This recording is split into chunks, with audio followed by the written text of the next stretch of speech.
Buena tarde para cada uno de ustedes. Dios les bendiga. Estamos en la clase número 12.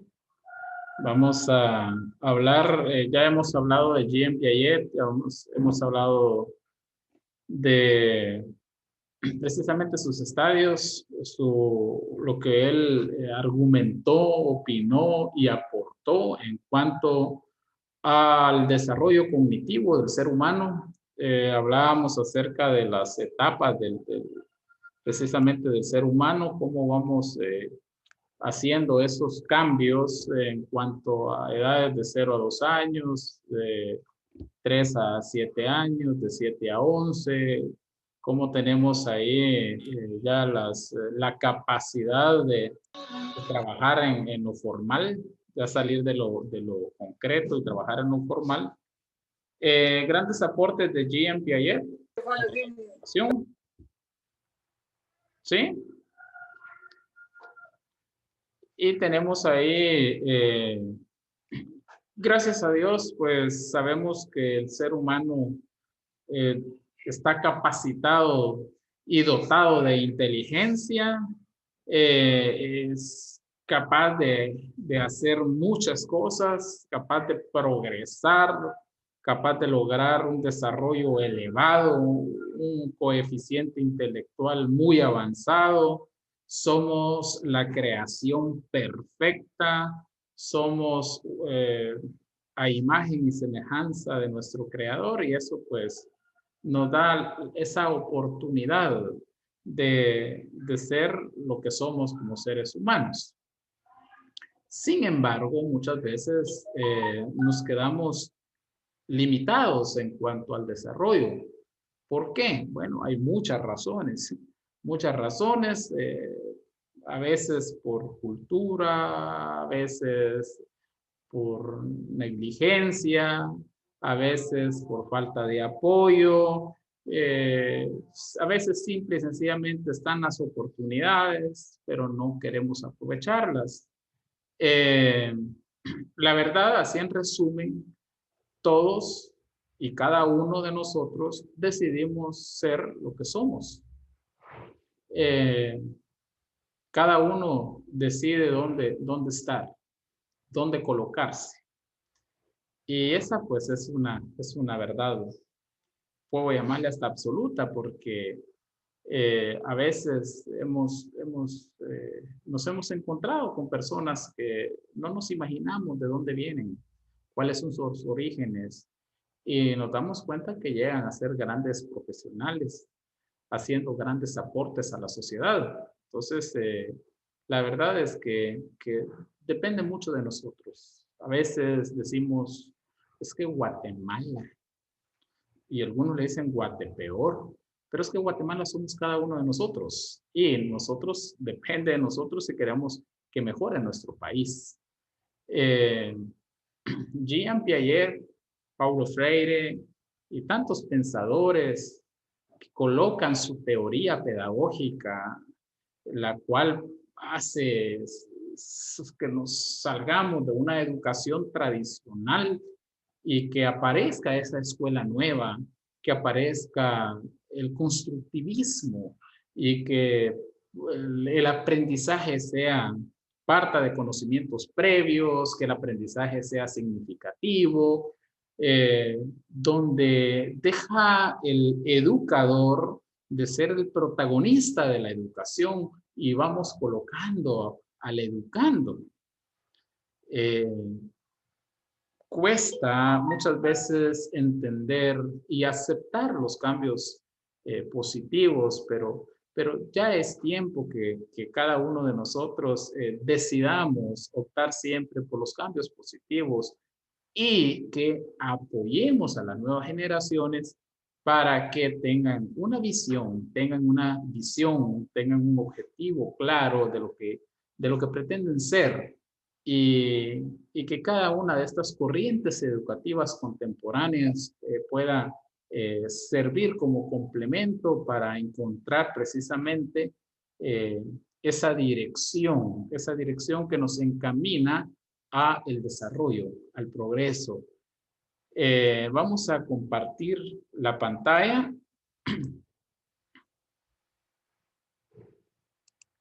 Y yo quiero que ustedes me apoyen con unas frases que tengo por acá, precisamente de Pablo Freire. Ahorita vamos a... ¿Se observa la primera imagen? Confírmenme, por favor. Sí, licenciado. Ah, muy bien. Solo que vamos a regresar. Ahí estamos. Hay una frase acá que quisiera que ustedes me ayudaran a leerla. No sé si se distingue. Si se distingue, por favor, ayúdenme con esta frase. Bueno, no es frase, la biografía. Empecemos por la biografía. Sí les traigo frases, pero esta es la biografía. ¿Quién es Paulo Freire? Paulo Freire fue un educador y experto en temas de educación de origen brasileño, uno de los más influyentes teóricos de la educación del siglo XX. Fecha de nacimiento 19 de septiembre de 1921. Recife, Pernambuco, Brasil. Fecha de la muerte 2 de mayo de 1997. Sao Paulo, estado de Sao Paulo, Brasil. Gracias, muy amable, María Fernanda. Un experto en temas de educación, de origen brasileño, ubiquémonos en el siglo pasado, siglo XX. Vamos a compartir precisamente ahorita frases. Tenemos ahí la primera frase. ¿Alguien que pueda ayudarme a leer? ¿Dónde está? ¿Sí? ¿No está la frase, Lick? ¿No aparece la frase? Bien, ¿No Lick, aparece? la voy a leer ¿De yo. dónde? Muy bien, gracias.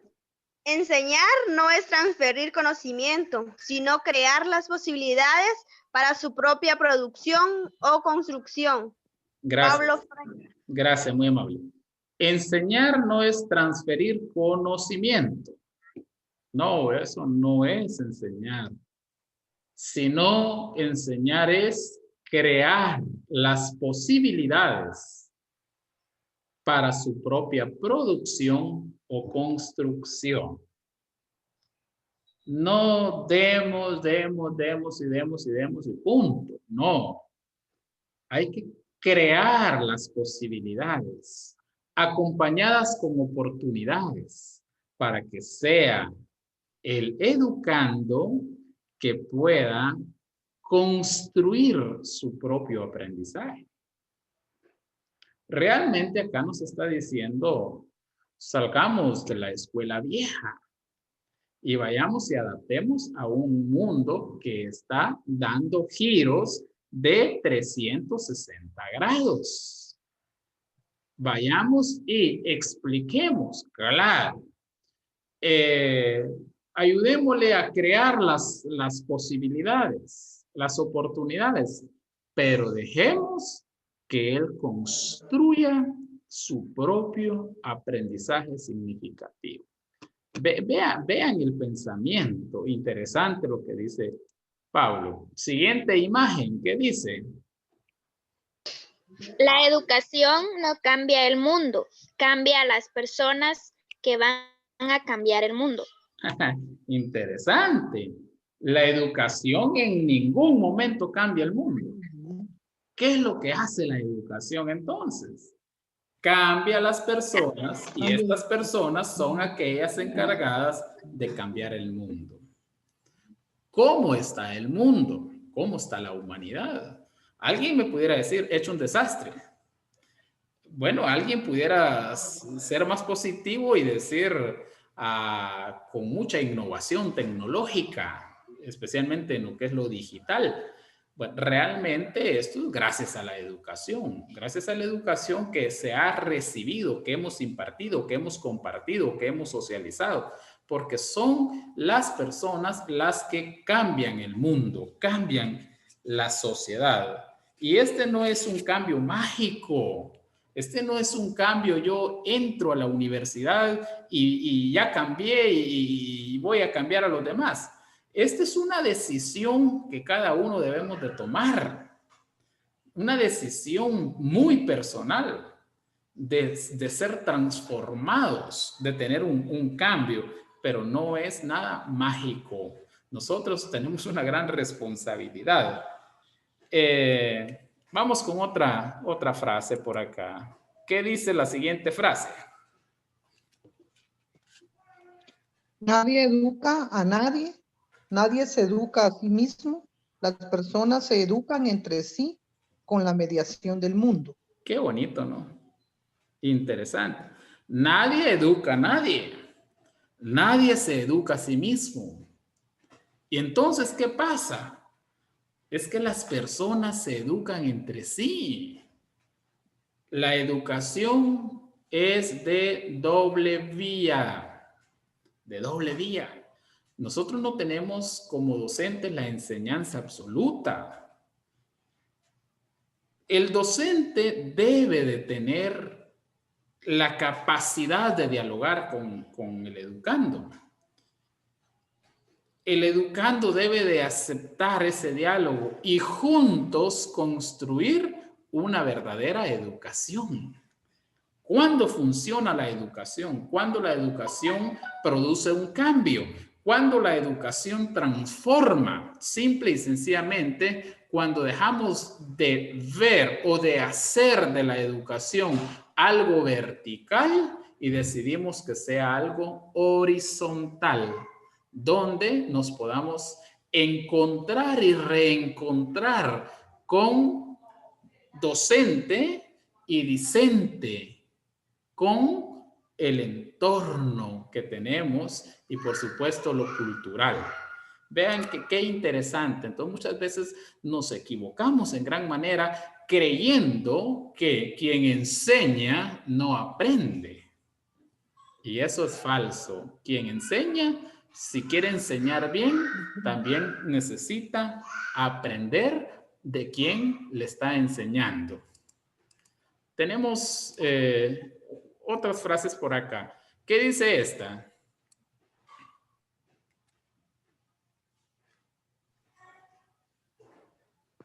Sería en verdad una actitud ingenua esperar que las clases dominantes desarrollen una forma de educación que permitiese a las clases dominadas percibir las injusticias sociales en forma crítica. Una realidad total, una realidad.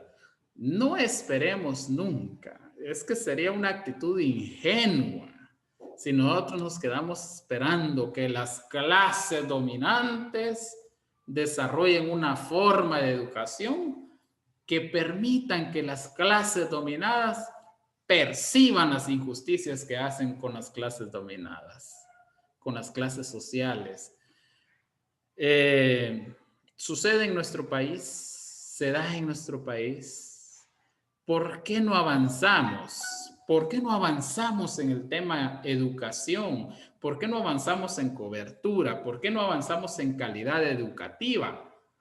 ¿Por qué comprendemos en qué estamos fallando, pero no se hace mayor cosa? Yo decía en una oportunidad que sabemos perfectamente cómo está el sistema educativo, cómo está estructurado el sistema educativo en Guatemala, sabemos realmente qué es lo que hace falta, pero el problema en sí es que el gobierno no quiere invertir en una educación de calidad. ¿Por qué? ¿Por qué razón no lo quiere hacer? Porque no le conviene.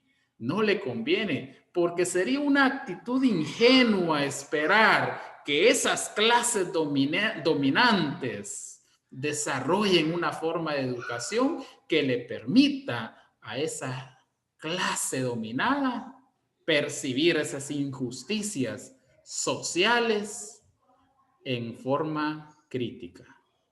Una gran verdad, un gran pedagogo, un pedagogo consciente, un pedagogo que quiere realmente un cambio, pero perfectamente nos dice ese cambio debe de empezar de cada uno de nosotros.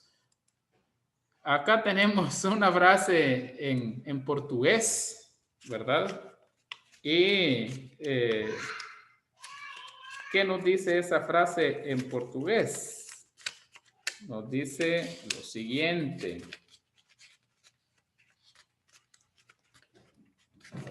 Dice, todos no sabemos alguna cosa o todos ignoramos alguna cosa.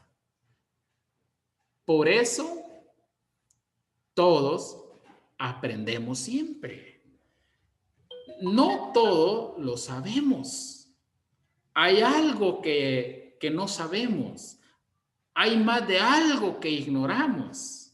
Pero lo interesante es que aprendemos siempre. Tenemos esa escuela cotidiana. Tenemos esa escuela diaria. Ahora, creer que ya lo sabemos todo y creer que no necesitamos aprender más o no necesitamos aprender de alguien, del vecino, del compañero, del estudiante, sería un problema serio y en ese momento dejaríamos de aprender, ¿sí? Luis Fer quiere entrar a la clase, dice. Ahorita no sé por qué. Aquí vamos a ver la sala ahorita. Ay, disculpe. No tenga pena. Gracias por informarme. No tenga pena. Ahí estamos. Bueno, entonces tenemos ahí una frase que dice: el amor es un acto de valentía, nunca de temor. El amor es compromiso con los hombres. Realmente acá se nos hace un llamado a la vocación, un llamado a hacer las cosas por amor, no por compromiso. Porque el amor es un acto precisamente de valentía y nunca de temor. Y el amor es un compromiso que nos haría a nosotros tener conciencia y saber que tenemos esa responsabilidad y esa necesidad de compartir el pan del saber y al mismo tiempo de buscar el diálogo con el fin que la educación sea de doble vía. Y creo que tenemos acá la última frase que dice: estudiar no es un acto de consumir ideas. Estudiar es un acto de crear las ideas y, por supuesto, de recrear las ideas. No es estudiar un acto de consumir ideas. No, eso no.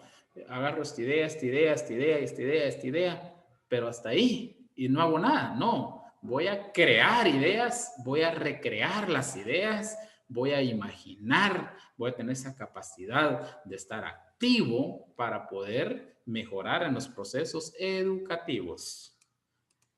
Tenemos algunas, vamos a resumir acá algunas cosas porque es un pedagogo con gran historia, con grandes aportes.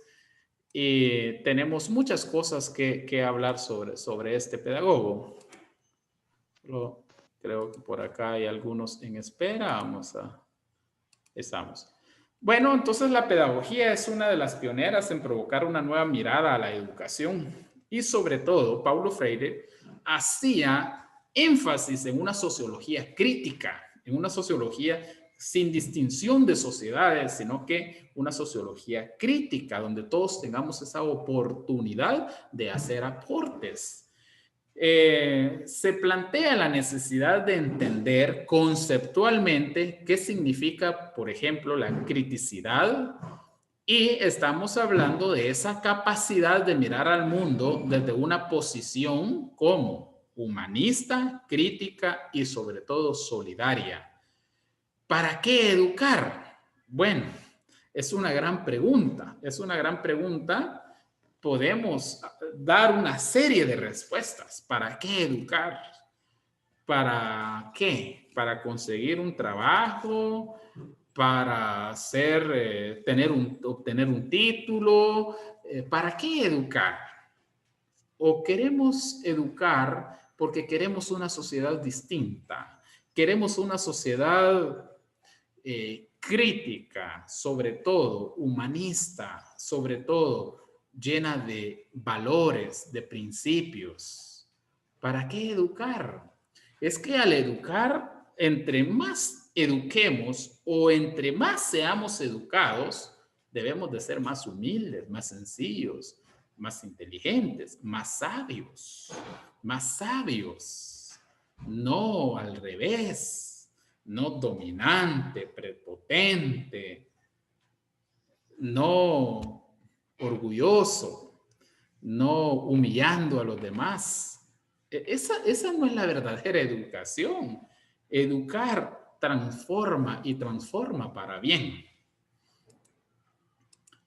Vamos a hablar un poco de ese acto político y ético al cual hacía mención Paulo Freire. Y es que la enseñanza, escuchen esto, la enseñanza vuelve el testimonio ético del profesor a través de esa forma de enseñar, porque la educación no se trabaja sobre la idea de la neutralidad, no. Y la enseñanza envuelve el testimonio ético del profesor, porque no se puede dar clase de libertad, porque no se puede dar una clase de igualdad, no se puede dar una clase construida en valores y hacer llamado a esos cambios positivos y a la vez hacer una evaluación con un acto perverso, con el fin de dañar, de perjudicar, con el fin de hacer sufrir al educando. No, por eso la enseñanza envuelve el testimonio ético del profesor. En resumen, el primer acto de enseñanza es el ejemplo del docente. El ejemplo. Entonces ahí caemos a lo subjetivo, no solamente al objetivo, sino que también a lo subjetivo, porque lo ético del profesor, el testimonio del docente, debemos de ser muy responsables y cuidadosos con esa conciencia histórica y social como educador y como persona. Vamos a continuar. Tenemos la tendencia entonces tanto del educador educando como la del educando educador. Acá lo que yo vengo y les decía, lo que venía y les decía hace un rato, esa educación de doble vía, donde tenemos en determinados momentos educador educando, pero al mismo tiempo educando educador, donde no ocupa el primer lugar el docente, sino que el protagonista es el estudiante. Y esta acción horizontal y esta acción de doble vía y esta acción en condiciones de igualdad nos permite establecer una forma auténtica del pensamiento y de la acción. ¿Qué nos permite? Simple y sencillamente nos permite pensarse a sí mismo y al mundo simultáneamente. No dividiendo este pensar de la acción, sino uniendo ideas, creando y recreando las ideas, trabajando en equipo para poder construir una verdadera educación. Y la educación como una ideología. ¿Por qué la educación como una ideología? Tenemos, es cierto que las mujeres y los hombres pueden cambiar el mundo para mejor, pero hacerlo menos injusto, partiendo de la realidad concreta a la que llegan en su generación y no fundadas o fundados en devaneos, en sueños falsos, sin raíces y puras ilusiones, dice Paulo Freire, haciendo mención a esa educación como ideología. Las mujeres, los hombres, podemos cambiar el mundo para mejor, podemos hacerlo menos injusto, pero por favor, nos dice Pablo, partamos de la realidad concreta a la que llegamos en lo que es nuestra generación, la realidad. ¿Cuál es la realidad? Desde ahí partamos. No partamos de sueños falsos, no partamos de puras ilusiones, no, aterricemos y miremos la situación y en nuestra generación decidamos hacer ese cambio positivo, porque al hacer ese cambio positivo en nuestra generación, el resultado para las nuevas generaciones va a ser positivo si nuestro cambio en nuestra generación es positivo. Dentro del pensamiento de Freire se dispone esa libertad en la enseñanza. La libertad en la enseñanza. Sin embargo, todos desconocemos o tendemos a encontrar límites cuando nosotros brindamos la libertad. ¿Por qué razón? Porque a veces creemos que esa libertad degenera y se convierte en libertinaje. Entonces decidimos volvernos autoritarios por temor a que la libertad se convierta en un libertinaje. Muchas veces creemos y decimos es que si no soy estricto, si no soy autoritario, se me escapan, se me salen de las manos. No tengo el control. Yo necesito tener el control, por lo tanto, freno la libertad porque se me van a ir hacia el libertinaje y el libertinaje no me conviene. No, o sea, no debemos de tener ese pensamiento. ¿Por qué? Porque simple y sencillamente porque tenemos esa conexión, esa comunicación, tenemos ese diálogo, tenemos esa capacidad y esa facilidad de ser amigos, docente, estudiante, estudiante, docente. Entonces, es necesario que nuestras decisiones, esa capacidad de poder decidir y de poder asumir la consecuencia del acto de decidir, sean para bien. Y es necesario que construyamos una educación, repito, de doble vía y no que estemos pensando que en cualquier momento el estudiante nos va a superar, que en cualquier momento el estudiante va a dejar la libertad y va a utilizar el libertinaje, que vamos a perder el respeto. No, al contrario, debemos de ser críticos, debemos de dar los conocimientos, pero al mismo tiempo debemos nosotros de dejar que esos conocimientos sean creativos y recreados en el educando y que él tenga esa posibilidad de ponerlos en práctica, de crear su propia ideología, su propio conocimiento. Entonces, la educación como una ideología que debemos de centrarla prácticamente en esa libertad de enseñanza. Tenemos, bueno, la conciencia.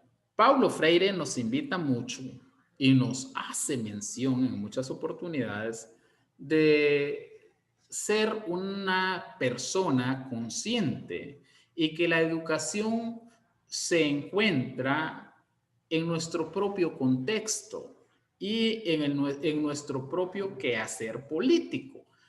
Pero no se está refiriendo a la política partidista, sino a ese quehacer político como el conjunto de aspiraciones que vamos desarrollando para alcanzar el éxito, alcanzar los objetivos. Para Paulo Freire, la educación y las posibilidades que ella brinda de progreso a la humanidad, dice que son esenciales.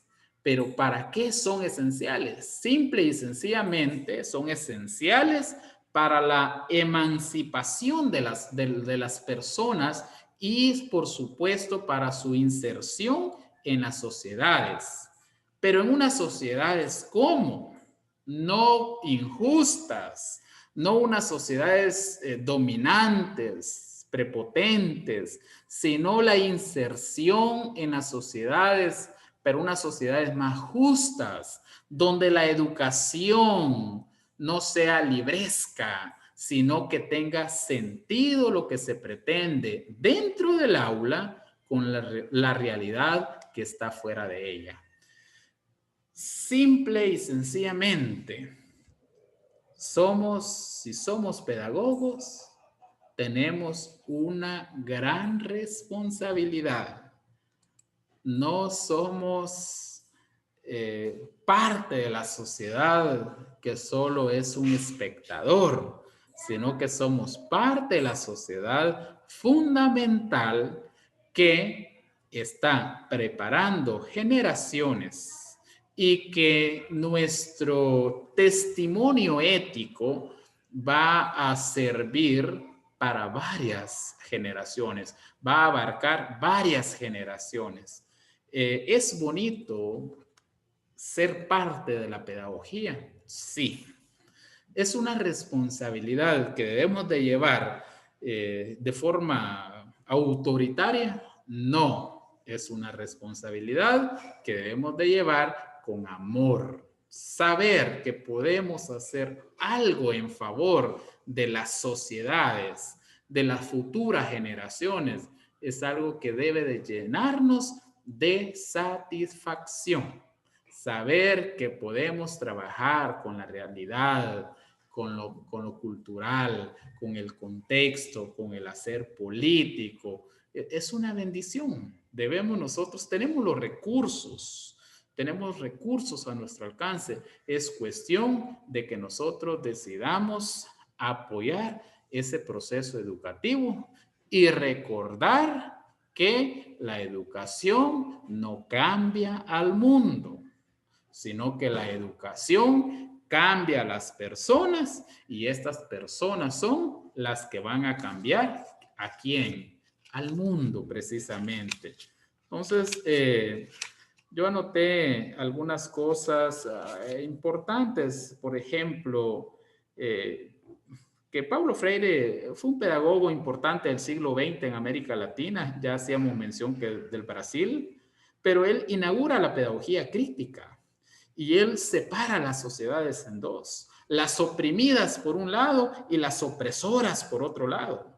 En las oprimidas, Paulo Freire encuentra la deshumanización, encuentra como características de las sociedades oprimidas la pérdida de la esperanza, la pérdida de la autoestima, y encuentra en las opresores las que dominan, las que imponen, las que cometen las injusticias, las que no quieren que la sociedad despierte y desarrolle, las que no quieren una educación horizontal en igualdad de condiciones, sino que buscan siempre una educación vertical, donde no haya espacio para quitarnos la venda de los ojos y ver las cosas de una perspectiva diferente.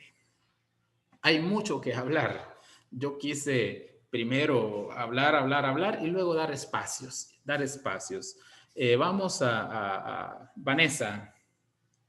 ¿Cómo ve la educación actual?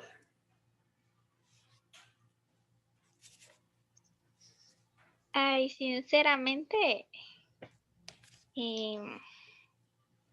siempre he dicho que fue bueno el continuar las clases por medio de la tecnología, pero no es igual, no es lo mismo y nos hace falta pues que las clases sean presenciales, porque yo sé que tanto los docentes como algunos alumnos, porque no todos los alumnos, ponemos de nuestra parte para estar conectados a la hora, para poner atención y tratar la manera de entender lo que el docente nos quiere enseñar, pero a veces no es suficiente.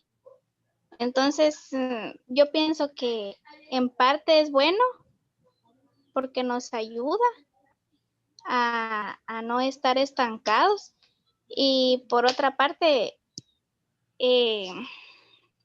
es difícil de entender. No sé si me escuchó o me escucharon. Sí, claro, la escuchamos. Gracias por ahí el punto de vista. Bueno, ahora vamos con otra pregunta. ¿Observamos sociedades injustas justas? ¿Cómo observamos, hablando de educación?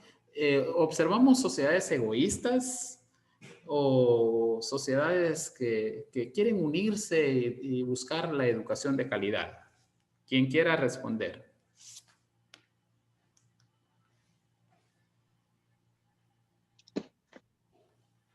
La verdad es que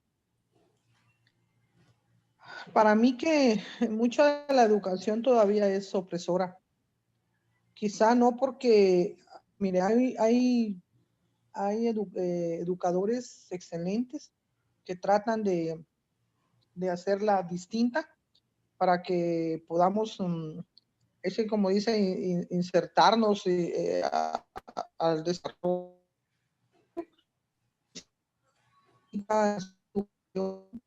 Desde sabe que nos manda al CACIF.